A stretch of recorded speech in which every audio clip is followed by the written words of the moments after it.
Hola a todos, bienvenidos a esta nueva entrevista de Women in Construction Perú. Mi nombre es Rosa Wu y el día de hoy nos vamos a acompañar con Nelly Tincopa.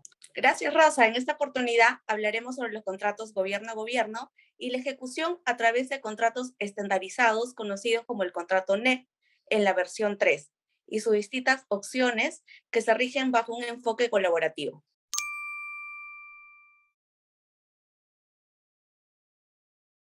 Y para hablar del tema tenemos el agrado de presentar a María Luisa Cáceres Bedoya y a Yanina Molina Agui. María Luisa es ingeniera civil, con 20 años de experiencia en construcción en el área de gerencia de proyectos, gerencia de contratos, administración contractual, control de proyectos, aplicando Lean Construction en la administración, metodología de integración de proyectos BDC, control, seguimiento y monitoreo de obras de edificaciones, infraestructura educativa, centros de alto rendimiento, Videna, Panamericanos 2019, hospitales y edificaciones, bajo diferentes tipos de financiamiento del Tesoro Público, obras por impuesto, convenios internacionales, NEC, FIDIC, asimismo, jefe de supervisión de obras, elaboración de bases de licitación público, normas del Banco Internacional de Desarrollo, Banco Mundial y PNUD, asesor en claims y arbitrajes de construcción en el Estado, así como DAB, miembro del PMI, de la Sociedad de Derecho de la Construcción, miembro de la DRIF, Dispute Resolution Board Foundation, y adjudicador de la Cámara de Comercio de Lima y del Centro de Arbitraje y Resolución de Disputas, Arbitraje Internacional. Bueno, y también tenemos a Yanina Molina, es abogada por la Pontificia Universidad Católica del Perú, con 13 años de ejercicio profesional en Derecho de la Construcción. Actualmente es asesora legal de los proyectos PI, IP, Escuelas Bicentenarios.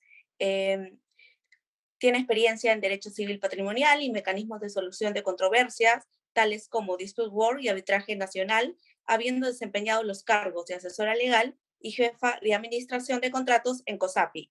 Es miembro de la Asociación Latinoamericana de Derecho a la Construcción. Bienvenida, Yanina. ¿Cómo están? ¿Qué tal? Buenos días, Nelly. Buenos días, Rosa. Muchas gracias por la invitación. Yanina, contratos gobierno a gobierno o Estado a Estado. ¿Qué son y cuáles son sus características? Interesante la pregunta, Nelly, porque partes por un tema netamente conceptual y bueno, en realidad nos hemos acostumbrado en la práctica a llamarlos contrato, pues, gobierno a gobierno, por sus siglas G2G, que básicamente representan su denominación en inglés government to government.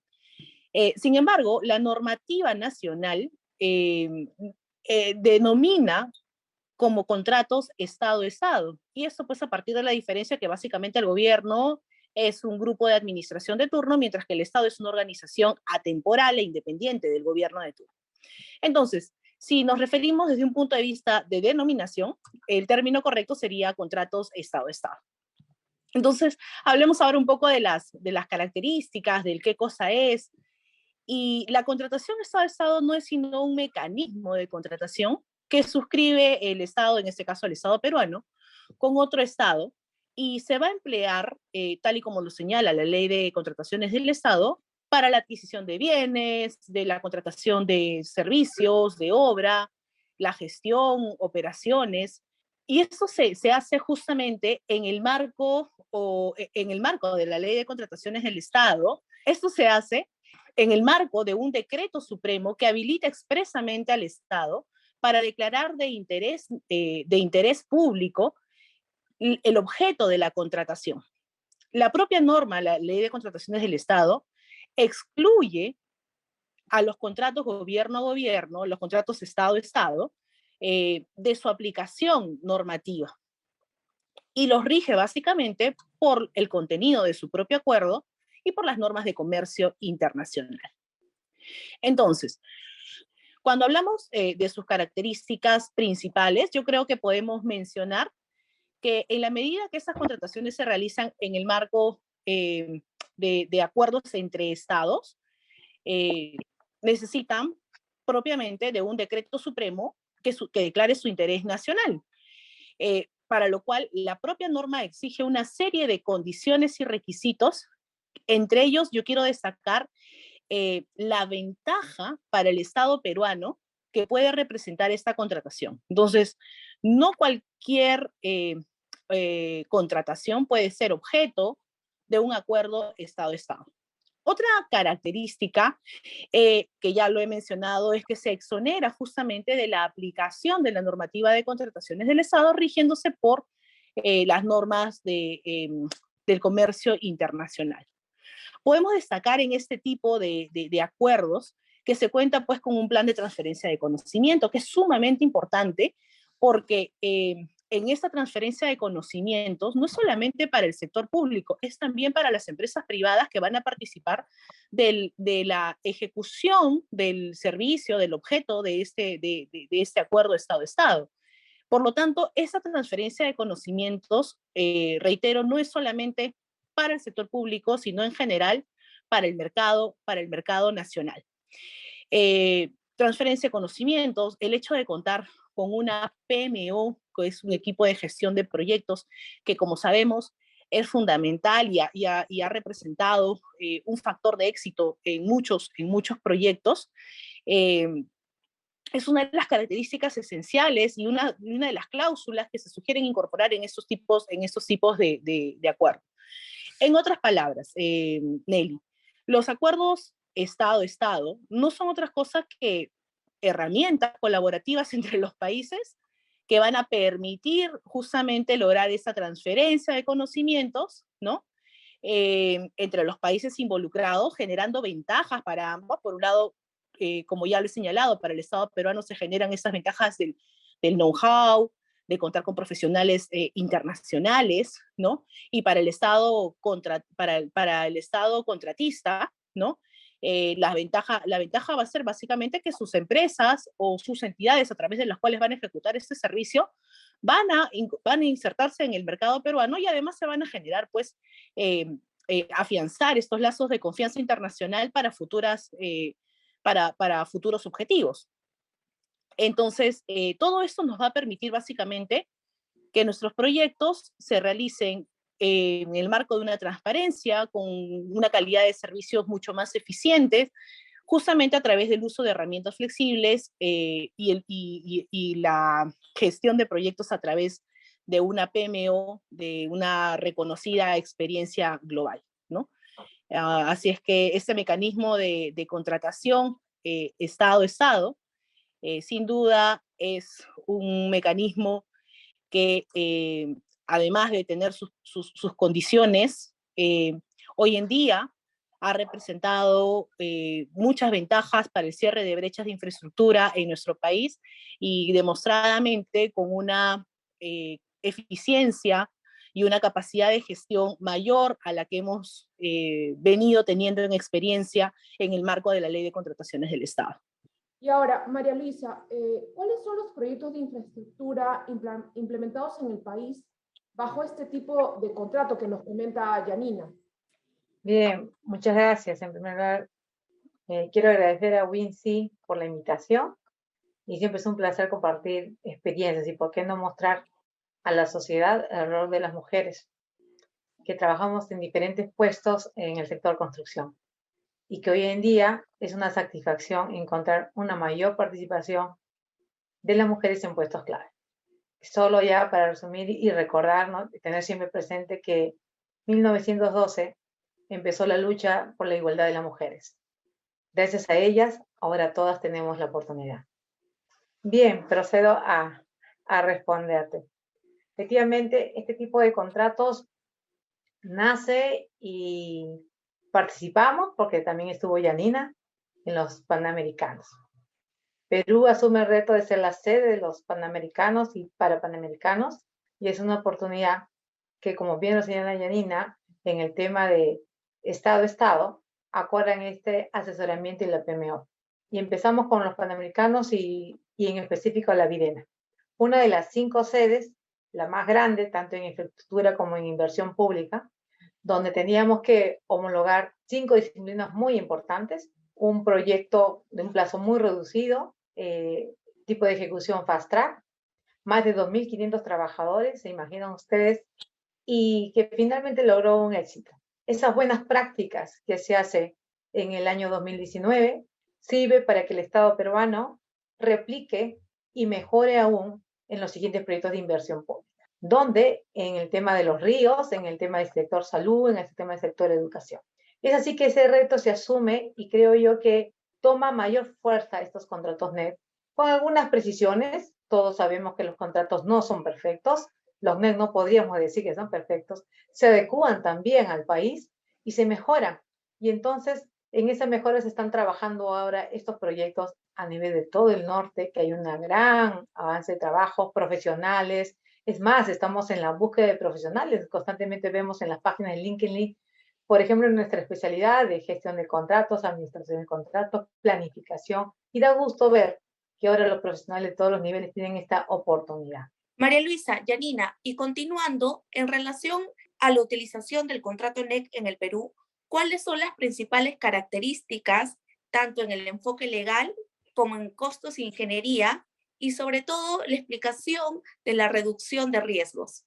Respecto al tema del costo de ingeniería, hablaríamos del tema de la gestión de proyectos, propiamente dicho. Y es así que este tipo de contratos tienes la oportunidad de aplicar lo aprendido en el caso de los ingenieros, de estas herramientas que hemos tenido parte en la carrera profesional y la que hemos ido adquiriendo. Entonces, podemos hablar que en este contrato NEC, el tema de la gestión de proyectos se basa en 4 pilares muy importantes, que son la comunicación, la gestión de riesgos a través de las alertas tempranas, los eventos compensables, que son un tema de reconocimiento, y el cronograma de ejecución, que son muy importantes. En el tema de las comunicaciones, siempre lo digo y no me voy a cansar, que es este tipo de contrato te permite ser totalmente transparente, dar la información, ni bien te temas conocimiento. Y es ahí que es el tema de la colaboración de las partes. Luego la alerta temprana, que si hablamos de comunicación, es el que primero recibe la información, la transmite. Y no solo es transmitirla, sino es proponer puede suceder. Luego de ahí va en este tipo de contrato es que las partes que se van a sentar a conversar sobre estas alertas evalúan y determinan si efectivamente esta de acá se puede debidamente controlar o no y si pasan a una matriz de riesgos asumiendo responsabilidades una de las partes. Luego también en los eventos compensables que suman una serie de cláusulas de ciertas condiciones para ambas partes también, ¿ok? Y finalmente el cronograma. Este cronograma, que es vital en este tipo de contratos, es el cual te hace el seguimiento. Y no solamente el seguimiento, establece desde un principio fechas clave. Habrán escuchado mucho que dicen, oye, ahí existen fechas claves, hitos, KPIs. Efectivamente, la PMO establece que el ganador pueda, dentro de las fechas clave que se estimaron en un principio, puedan concluir la obra. Estas fechas clave, repito, son muy importantes. Mantienen el tema del control y seguimiento y el cumplimiento de este rendimiento en el cronograma. Y en el caso que se presenten eventos compensables, que el mismo contrato establece, estas podrían, de acuerdo a una evaluación de las partes, ser modificadas, ¿no? Yanina, por tu parte. Bueno, en realidad me gustaría efectivamente hacer referencia a la parte de los riesgos, un poco para ver cómo es que NEC trae esta asignación eficiente de riesgos, que es una de las características que se ha resaltado mucho de NEC en el mercado, ¿no? Y esto parte, en verdad, a partir de la familia de contratos de NEC. Primero debemos señalar que NEC es un conjunto de contratos como tal, que tiene 12 contratos, y la experiencia nacional, digamos, desde Panamericanos ha sido emplear el SC, que es el de Ingeniería y Construcción, pero incluso dentro de este contrato de Ingeniería y Construcción, NEC nos ofrece una variedad de opciones para modelos de pago y entrega, que justamente lo que van a hacer es permitir la asignación de riesgo a la parte según a alguna de las partes del contrato según la complejidad y la escala del proyecto. Entonces, aquí vamos a hablar propiamente de que NEC nos trae opciones de contratos de las opciones A, B, C, D, E y F. La primera que se utilizó a nivel nacional en Panamericano fue la opción F. Sin embargo, no se dejó de utilizar de pronto a nivel de subcontratos alguna opción A, no con ese nombre precisamente, ¿no? Pero se tomó algunos subcontratos con ese modelo base. ya con mayor claridad en la experiencia de reconstrucción con cambios, hemos tenido una opción F híbrida combinada con una opción A, y en los subcontratos se ha utilizado mucho un subcontrato, no es SCC, sino es un subcontrato de ingeniería y construcción en una opción A, y además abriendo la posibilidad de RCC del uso de otro tipo de opciones de contrato. Entonces, cuando hablamos básicamente de opciones de contrato, vamos a hablar fundamentalmente de asignación de riesgos, ¿no? Y aquí hay que ver qué parte del contrato está mejor situada para poder gestionar estos riesgos. Y es importante definirlo. Vamos a ver que cuando hablamos de riesgos, no vamos a hablar propiamente de riesgos desde que inicia el contrato, desde que se suscribe el contrato, sino es desde antes, porque el contrato va a reflejar la primera asignación de riesgos entre las partes, ¿no? Entonces, por ejemplo, si estamos hablando de una obra que tiene una ingeniería lo suficientemente definida, ¿no? Obviamente el cliente va a querer tener un precio a suma alzada, porque los riesgos de variación no van a ser muchos, y el mercado va a estar en posibilidad de ofrecerle esa mayor seguridad a través de un presupuesto. Sin embargo, si no tienes esa ingeniería definida, sabes conceptualmente que necesitas un hospital, pero no tienes específicamente cómo, o no tienes mucho detalle, o como ocurrió en Videna, necesitas de expertos internacionales para poder justamente definir bien la ingeniería, que luego va a tener que pasar por un proceso de certificado internacional. Entonces, la experiencia del ejecutor de la obra, no solamente, del contratista, no solamente en la parte de la ejecución de la obra, sino también en la evaluación de diseño, va a pesar tanto y tú como cliente no tienes propiamente la idea exacta y no tienes la ingeniería desarrollada para que el contratista lleve adelante esa obra que tú necesitas, pero no sabes exactamente cómo tiene que llevarse adelante. Entonces, tiene sentido tomar una opción F o una opción E de costos reembolsables, donde el riesgo, sin duda alguna, para efectos de pago, riesgos financieros, va a ser mayor para el cliente. Entonces, NEC nos trae opciones desde la A hasta la F, pasando entre sus distintas opciones por un mayor o menor riesgo financiero, según sea la opción. La opción F y la opción E, que son de costos reembolsables, tienen sin duda alguna un mayor riesgo financiero para el cliente, mientras que una opción A o una opción B son de un menor riesgo. Una opción C o una opción D, ahí hay un riesgo compartido, y ese riesgo compartido se va a traducir justamente en ganancias o pérdidas conjuntas entre las partes según se llegue o no al presupuesto meta. Entonces, NEC nos trae eso. NEC nos trae una familia de contratos con distintas opciones, donde tienen cláusulas que son transversales para todas sus opciones y cláusulas específicas para cada una de ellas. Y es importante que el cliente, si es quien va a sacar justamente al mercado una propuesta de contrato, analice bien exactamente qué es lo que tiene y qué riesgo quiere trasladar al mercado, sinceramente, ¿no? Con esa transparencia. Si yo soy el cliente y no tengo ingeniería definida, no puedo sacar al mercado y pedirle al contratista que me haga un suma alzada, ¿no? Que me haga un suma alzada, porque probablemente el contratista me presenta un suma alzada, pero los costos de ese riesgo, obviamente se los va a trasladar al cliente, entonces el presupuesto va a ir muy por encima de lo que inicialmente tenía previsto el cliente, porque el contratista seguramente podrá asumir esos riesgos, pero todos los va a cuantificar económicamente. Entonces, para poder sincerar costos, para poder sincerar riesgos, es importante conocer exactamente qué es lo que tiene el cliente para entregarle y pedirle una respuesta al mercado. Eso respecto de la asignación de riesgos y la eficiencia que nos trae NEC a través de esta asignación de riesgos a través de sus opciones de contrato. Y otro tema que me gustaría de pronto destacar es la asignación de riesgos de ingeniería, ¿no? Que sí hay ahí una diferencia respecto de lo que nosotros tenemos en nuestra normativa nacional a partir del Código Civil. En NEC 3, el riesgo de ingeniería es una cláusula de opción secundaria. Eso quiere decir que puede o no puede ser incorporada. No es una cláusula general, esencial y básica en el contrato estándar.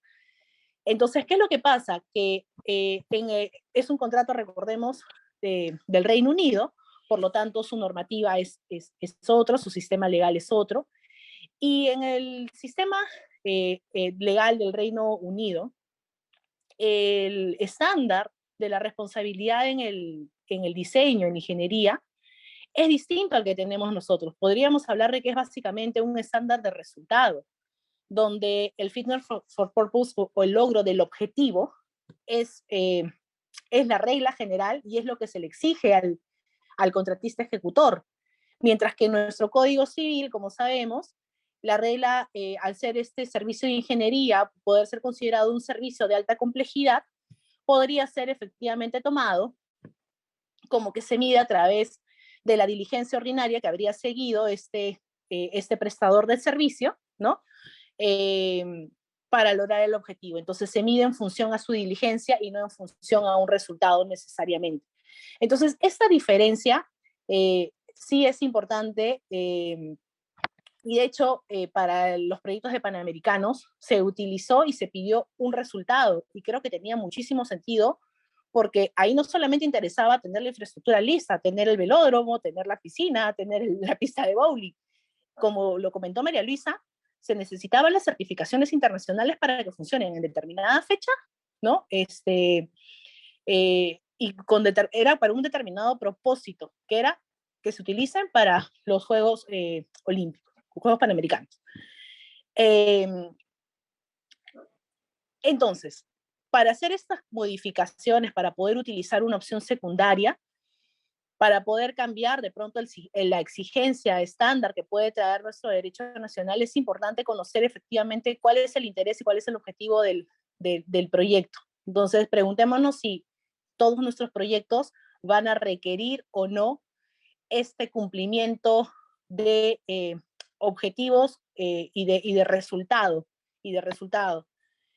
Porque eso sin duda alguna también trae un mayor riesgo y un mayor costo para el contratista, que todo se va a ver reflejado en el precio, en el costo del seguro. Entonces creo que esa diferencia en el tratamiento inicial que puede tener la asignación de riesgos de ingeniería y que se puede plasmar a través del uso de una opción secundaria como la X15, es un tema interesante de estudio y de aplicación práctica diferenciada en nuestros distintos proyectos que se han venido ejecutando en el marco de un NEC 3 SC opción F fundamentalmente en nuestra experiencia nacional, ¿no? Un F híbrido. ¿Cuál ha sido su experiencia con respecto a este tipo de contratos? María Luisa. Gracias. Bien, lo primero que siempre digo es que llegó este contrato y nos cambió la regla de juego. Veníamos con una ley de contrataciones, un tema de conflicto entre las partes. Por parte del sector privado siempre pensaba que es muy duro el contrato, no hay oportunidades, se veían las partes, llega un momento de verse como enemigos. Y acá llega este contrato y nos cambia el chip. Para gestionar este contrato, para ejecutarlo, llevarlo a la realidad, al deseo que teníamos todos los peruanos en ese momento, teníamos que cambiar el chip. Sus 5 principios de este tipo de contrato y el tema de Fit for Purpose, personalmente me llevó a analizar mucho y decir qué teníamos que hacer como en esa oportunidad desde el sector privado como contratista principal. Que era no solamente un contrato, sino que era un trabajo entre equipo. Y qué importante cambiar ese tema. Ya no éramos cliente y contratista, sino éramos un equipo enfocado al proyecto. Eso era lo principal. ¿Podríamos tener diferencias como personas? Sí, era un trabajo, por eso decía yo, de cambiar el chip, de entendernos, lograr entendernos. ¿Habían fricciones? Sí, hubieron muchas fricciones. Les decía, más de 2.800 trabajadores solo en la Videna. Entonces, ¿se imaginan el conflicto que podía haber, interfaces entre los frentes de trabajo, tanto el interno también con el cliente? pero no perdíamos, como decía Janina en la anterior entrevista, el propósito de este contrato. ¿Cuál era el propósito? Yo le llamo, es el objetivo, es lograr que la sede se concluya dentro de un plazo establecido. Y tanto es así que se terminan 56 días antes de la fecha prevista, donde le permite al contratista y al contratante revisar, afinar temas para las inauguraciones. Eso es, definitivamente, aquel que quiera gestionar el contrato tiene que cambiar el chip, señores. Si no, vamos a entrar al tema del conflicto que no nos va a llevar. Hemos hablado hoy día que es la gestión del proyecto. Revisemos este tema. Mi recomendación para los ingenieros es revisemos qué es la gestión del proyecto. ¿Cuál es mi obligación si yo soy el contratista principal? No perder ese enfoque. Nos confundimos. Hay que leer y es un contrato muy sencillo, como siempre digo, un contrato hecho por ingenieros para ingenieros. Entonces, yo los invito a hacer una reflexión y para que ustedes logren los objetivos, que es el propósito de sean colegios, sean hospitales, sean defensas ribereñas, en ese plazo que se estimó, que se analizó y que era rentable para las partes.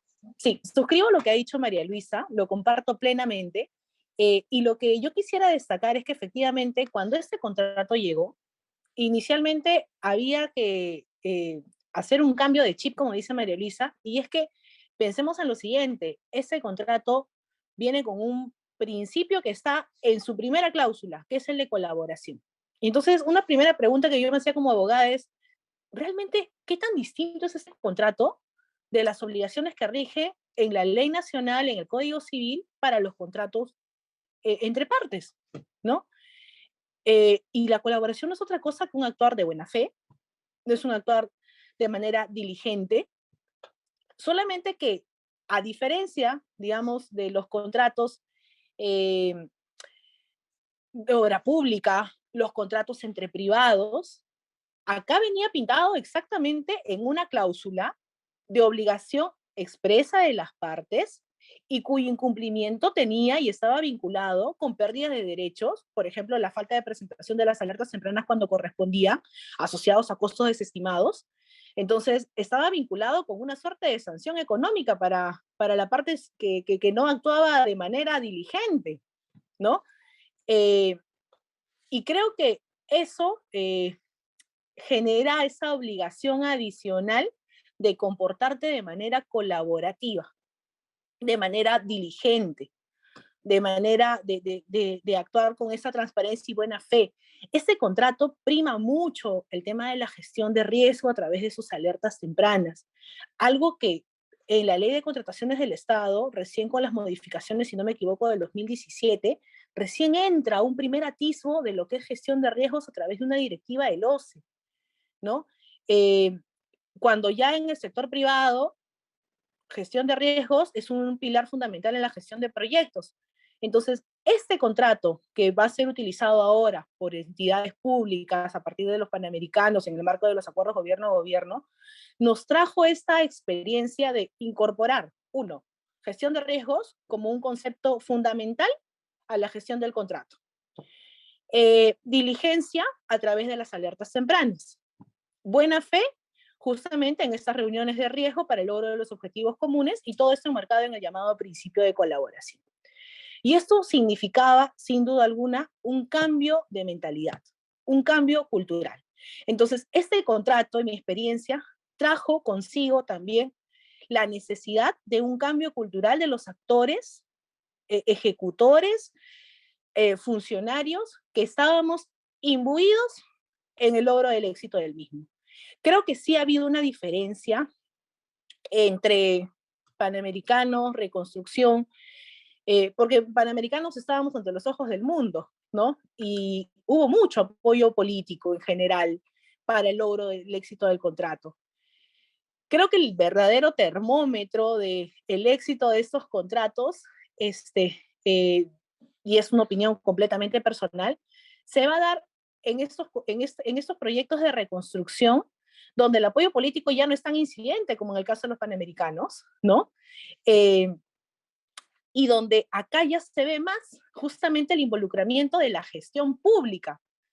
¿no? Y cómo es que los ejecutores desde el sector público están entendiendo y están asumiendo este enfoque colaborativo, que ya no pone restricciones entre las reuniones entre el funcionario de pronto y el contratista ejecutor, sino que al contrario, las promueve. Necesitan que se reúnan para el éxito de estos proyectos, ¿no? No es que ya no se puede hablar con el contratista ejecutor, porque eso puede llevar a un pensamiento de corrupción o de confabulación para una toma de decisiones. No, acá se necesita comunicarse entre las partes. Y eso es fundamental. Y eso es fundamental. Entonces, hay un cambio cultural que todavía estamos, creo yo, en ese proceso de aprendizaje. Hemos recorrido un tramo importante, un tramo interesante, pero aún creo que estamos haciendo camino al andar, ¿no? Yanina, María Luisa, y para continuar, sin duda, la aplicación de los contratos NEGA en el Perú ha traído mayores oportunidades a distintas profesiones. Ahora tanto vemos abogados en obras, ingenieros, administradores. ¿Cuál es tu recomendación para ellos y para las mujeres, sobre todo, en el sector que están inmersos en estos proyectos? En primer lugar, creo que tenemos un rol muy importante, lo mencionaba al inicio, una gran oportunidad nosotras. Yo les recomendaría, y es una práctica que hago, es ser constantes. Ser constantes, perseverantes. Hoy en día hablamos de ser auténticas, ¿no? Tal cual somos, expresemos lo que sentimos, nuestras opiniones. Así estamos en el sector construcción. Estamos llevando una voz muy importante hoy en día a las mujeres. Creer en las capacidades que podemos dar, ¿no? Y que somos debidamente competentes. Estamos preparadas. Yo creo que, y aquella que crea que dude que de repente no es su rol, que de repente es más difícil, ¿no? Porque a veces las que recién empiezan en la carrera dicen, esto será más difícil. Créame que les llevo la delantera y seguramente me llevan otras la delantera.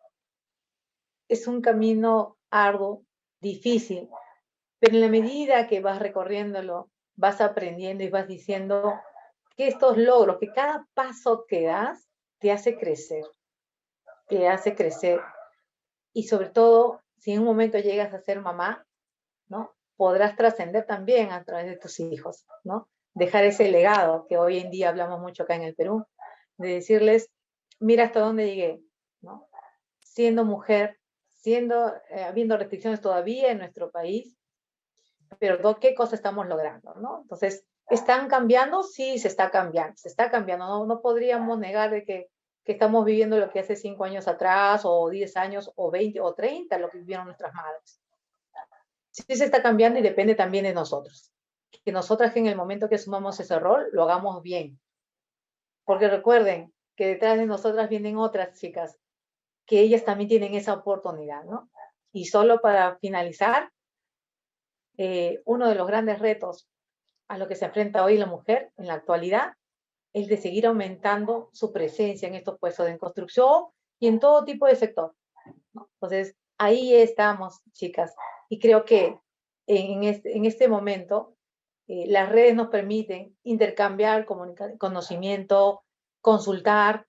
Otras ya hemos avanzado un poquito más. Sabemos, como siempre digo, un poquito más. Participemos, conversemos, estamos en las redes. Entonces, será un gusto poder ayudarlos, aquellos que tengan un problema o buscando una solución para sea en beneficio del proyecto siempre, ¿no? Gracias. Bueno, desde mi experiencia, yo puedo decir en general, para una recomendación general para todo género, es la capacitación. Capacitación y solidaridad en la capacitación. ¿A qué voy? Sigamos capacitándonos, revisando el contrato, tomando capacitaciones nacionales, internacionales sobre la materia, aún hay mucho por mejorar, el contrato NEC, como lo dijo Mari, en algún momento no es perfecto, y ellos mismos se reconocen a través de sus distintas versiones que van sacando, que son evoluciones y no revoluciones, como ellos señalan, a partir de las experiencias. Entonces, la capacitación es fundamental para poder seguir avanzando en la línea de carrera que se tengas propuesta, seas hombre, seas mujer. Una persona capacitada es una persona que tiene igualdad de condiciones, igualdad de oportunidades para poder pedir y luchar por lo que se viene, para lo que se viene preparando. Eso por un lado. Ahora, sin duda alguna, la presencia de la mujer en el sector construcción ha ido creciendo, ha ido evolucionando, ¿no? En los distintos puestos y en las mismas obras, ¿no? En el mismo sitio de la obra. Antes había muchísimo más personal varón en las obras y encontrabas pocas mujeres como los llamados cascos blancos en el equipo técnico. Hoy por hoy, yo debo decir que conozco muchísimas mujeres administradoras de contratos, muchísimas mujeres abogadas en obra. Y de pronto esa característica por la que siempre nos han fastidiado a las mujeres, que somos muy quisquillosas, muy detallistas, es justamente un valor agregado que nos trae en el análisis de la solución de los problemas.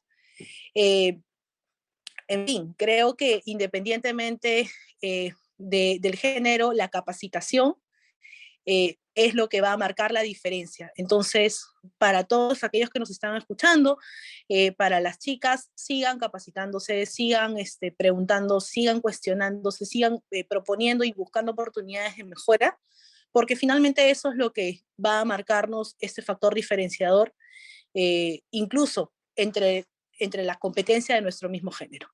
Muchas gracias, Janina, muchas gracias, María Luisa, por su tiempo, por venir a compartirnos su experiencia y sus conocimientos. Esperamos poder colaborar con ustedes en el futuro. Mucha suerte en su vida profesional y también en su vida personal. Muchas gracias, Rosa, Nelly, primero por fomentar la participación de nuestro género en el sector construcción. Segundo, por esta invitación, por este tiempo de conversación que ha sido bastante agradable en compañía de Mari, que no solamente ha sido mi compañera de trabajo, sino es además mi amiga, a quien le tengo muchísimo cariño, muchísima admiración. Y gracias, sigamos participando en este tipo de conversaciones, intercambiando experiencias. Bien, nuevamente gracias. Ha sido un placer estar con ustedes. Es como sentirse en casa. Sin nada preparado, conversar, como dice Yani, nuestras experiencias. Estamos para compartir nuestro conocimiento.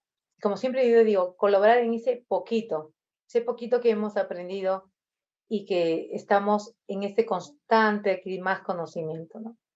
Yani, un beso enorme. Te quiero mucho. Ha sido un gusto con todos ustedes, con Nelly, con Rosa. Con mucho placer. En cualquier momento estábamos conversando.